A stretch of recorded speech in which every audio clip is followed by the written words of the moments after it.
everybody, Dr. Nelson here. This is a video lesson about proportional relationships with tables. So the purpose of this video is to kind of give you a little introduction to what this concept is all about. So today we're going to talk about one of my favorite foods, and that's lasagna. All right. So if the ratio between two corresponding quantities are always equivalent, the relationship between the quantities is called a proportional relationship. So this term right here, proportional relationship, that's what this lesson is really about. And the hope is by the time this video is over, you're pretty clear about just what it means.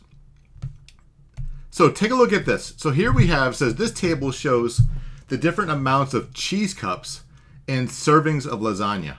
So this column shows the number of servings, and this column shows the number of cups.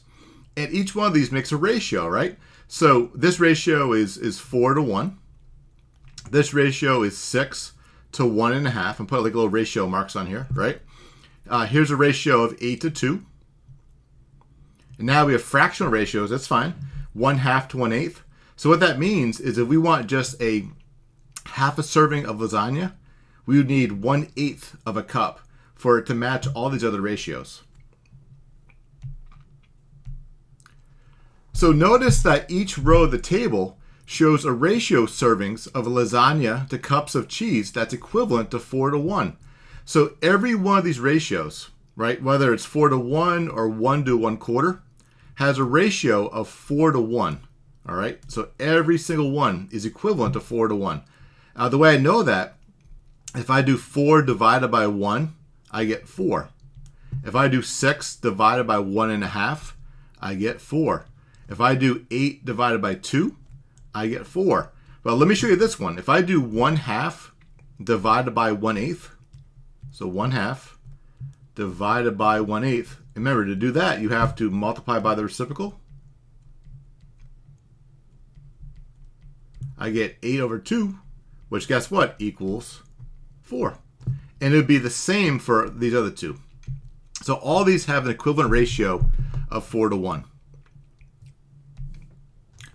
Since each row has the same servings of lasagna to cups of cheese ratio, 4 to 1, the taste of lasagna would be the same no matter the quantity. So no matter if I make 4 servings of lasagna, or say 12 servings of lasagna, or even a half a serving of lasagna, because the ratio is 4 to 1, the taste would be exactly the same.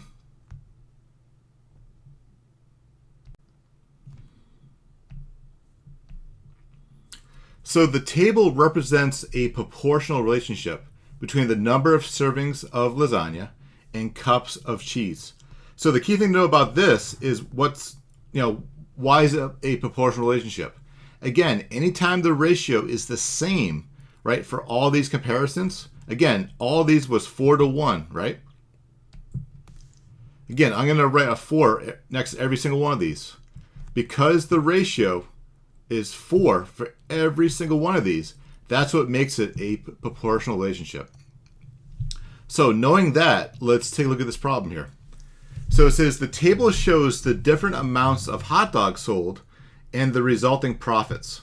So notice this column shows the number of hot dogs sold, and this column shows the number of profits earned. All right, so again, hot dogs sold to profits earned. That's the ratio, right? So the first question says, how much profit is made for every hot dog sold? So let's take a look at these first two rows here. So I know that if I sell 4 hot dogs, I'm going to make $8. If I sell 7 hot dogs, I'm going to make $14. So both of these are the same ratio, because if I do 8 divided by 4, if I divide, right, I'm going to get 2. If I do 14 divided by 7, right, I'm going to get 2. So the profit is you make $2 per hot dog. All right. That has a fancy name called the unit rate. All right. Now, once you know the unit rate, you can use that now to figure out other parts of the problem. It says how many hot dogs must be sold to earn $18. So again, I know that every hot dog that I sell earns me $2 profit, right? So if I made $18, well, if I now divide that by 2, 18 divided by 2 will give us 9 hot dogs. All right, and then if I go back this other direction, if I do 9 times 2, that gives us our 18, right? And then finally, so this is going to be 9. And then finally, the final question says, how much profit is earned by selling 20 hot dogs? So again, we know the unit rate is $2 per hot dog. So going this way, I'm going to multiply. So multiply by 2. And 20 times 2 would give us $40. So the answer is $40. Finally, the last thing, big thing to know, all right? Because all 4 of these have the same ratio, right, of $2 per hot dog, right? That makes these ratios proportional, all right? And that makes it a proportional relationship.